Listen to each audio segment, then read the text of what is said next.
इस rank classification की मैंने बताया जैसे आपको कि इसमें व्यक्ति उसका पद बदलता रहता है, लेकिन उसकी जो टैग है या जैसे उसकी सेवा करते हैं या जब जिस प्रकार से बढ़ती हुआ है या एक विशेष समूहीकृत जिसको किया गया उस समूह से अलग नहीं होता है।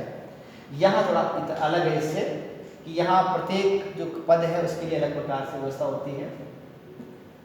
इस जो वर्गीकरण है इसको दायित्व या कर्तव्य वर्गीकरण है, इसको हम पोजीशन क्लासिफिकेशन भी कहते हैं। और ये वास्तव में वर्गीकरण है वो ये कहता है कि किसी विशेष कार्य के लिए विशेष व्यक्ति की आवश्यकता है, विशेष कार्य के लिए विशेष व्यक्ति की आवश्यकता है।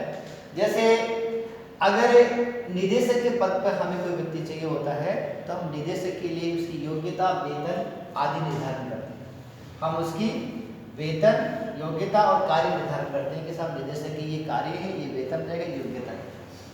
जब वो सचिव के पद पर आता है तो इसके लिए अलग होते हैं। तो इस प्रकार से जैसे जैसे पद बदलता जाएगा उसका वेतन बदलता जाएगी, उसकी सेवा शर्तें बदलती जाएगी, उसकी योग्यता बदलती जाएगी। तो इस प्रकार से ये जो वर्गीकरण है वो वास्तविक पद वर्गीकरण या इसको हम क्लासिफिकेशन कहते हैं या पोजीशन क्लासिफिकेशन कहते हैं, या कार्यों के अनुसार जो पदों को बांटने की जो प्रक्रिया है ये वास्तविक है। और ये इसका जो इम्पैक्ट है या जैसे रैंक क्लासिफिकेशन को हम कहते हैं, ये रैंक क्लासिफिकेशन बाय डिफ़ॉल्ट जो हमारे सिस्टम में आता है कि जैसे प्राचीन समय पे या पिछले समय के दौरान हमारे यहाँ पर राजशाही रही, मोनार्की रही, तो उसका इम्पैक्ट जो होता है कि कुछ विशेष लोगों को बना दिया गया है। तो ये इम्पैक्ट बक्स या बाय डिफ़ॉल्ट हमारे यहाँ पर ये आया हुआ है। और ये जो है ये हमारे सिस्टम के द्वारा जनरेटेड है। जैसे जैसे हमको आवश्यकता हुई, जैसे जैसे हमको कार्यों का हमने विभाजन किया, जैसे हमने विशेष कार्य छांटे, उसी प्रकार से ये संपन्न हुआ। तो इस प्रकार से दोनों में मूलभूत डिफरेंस है। अब हम रैंक क्लासिफिकेशन कैसे करते हैं या पोजीशन क्लासिफिकेशन कैसे करते हैं, पद वर्गीकरण कैसे करते हैं, इसकी एक प्रक्रिया है। तो वो प्रक्रिया इस प्रकार से है कि सबसे पहले तो क्या होता है कि हम क्षेत्र छांटते हैं। जैसे हम ये जानना चाहते हैं कि साहब पद वर्गीकरण कैसे किया जाएगा। तो फर्स्ट स्टेप में पहले तो ये है कि सेवा या क्षेत्र या कार्य इसको परिभाषित किया जाता है, इसको परिभाषित किया जाता है। किसी भी पद की जब संरचना की जाती है, जैसे मान लीजिए कि साहब यहाँ हम एक प्रबंधक की वो जैसे कॉलेज में शिक्षा क्षेत्र में एक प्रबंधक की हम कल्पना कर रहे हैं कि हमारे यहाँ पर बेहतर सुविधाओं में एक प्रबंधक की आवश्यकता है। तो सबसे पहले तो हम उसका क्षेत्र छांटेंगे कि वो व्यक्ति क्या काम करेगा, किस क्षेत्र में काम करेगा। तो क्षेत्र कहा जाए, सेवा कहा जाए, उसका पहले उसकी परिभाषित किया जाता है। जैसे मैं कहूँ कि साहब कॉलेज में अकादमिक कामों के व्यवस्थाओं के लिए प्रबंधक की आवश्यकता है। तो हम सबसे पहले उस व्यक्ति का जो क्षेत्र है उसको निर्धारित करेंगे कि वो किस फील्ड में काम करेगा। तो हम कहेंगे साहब वो कॉलेज के पेरिफेरा में काम करेगा या कॉलेज महाविद्यालय में काम करेगा।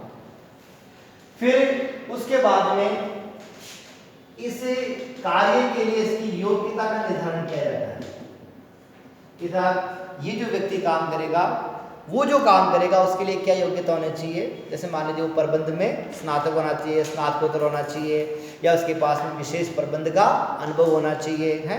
तो ये निर्धारण करते हैं कि वो व्यक्ति यूजी पढ़ा हुआ, पीजी पढ़ा हुआ, विशेष शिक्षा लिया हुआ, प्रबंध में स्नातक, स्नातकोत्तर, इस प्रकार की विभिन्न प्रकार की जो डिग्रियाँ हैं हम उसका वर्णन करते हैं कि वो व्यक्ति की क्या योग्यता होगी। तो हम योग्यता का निर्धारण करते हैं। तत्पश्चात योग्यता का निर्धारण करने के बाद में हम उसकी जो सेवा शर्तें हैं वो निर्धारित करते हैं। उन सेवा शर्तों के अनुसार उसकी भर्ती कैसे होगी, भर्ती खुली होगी, बंद होगी, साक्षात्कार पर आधारित होगी।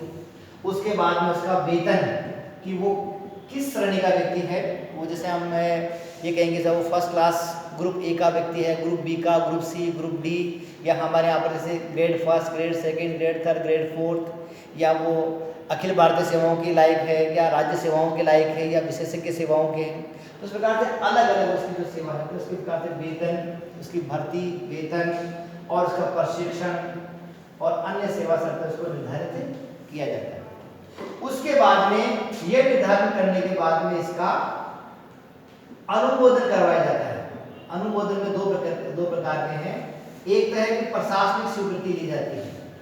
कोई भी संगठन जब काम करता है, अपने यहाँ पर नए पद की संरचना करता है, तो वो प्रशासनिक स्वीकृति लेता है कि साहब मुझे अपने संगठन को चलाने के लिए, अच्छी तरह काम करने के लिए मुझे ये पद की आवश्यकता है, तो अनुमोदन करवाया जाता है पद का प्रशासनिक। और प्रशासनिक करने के बाद में दूसरा जो सबसे महत्वपूर्ण जो है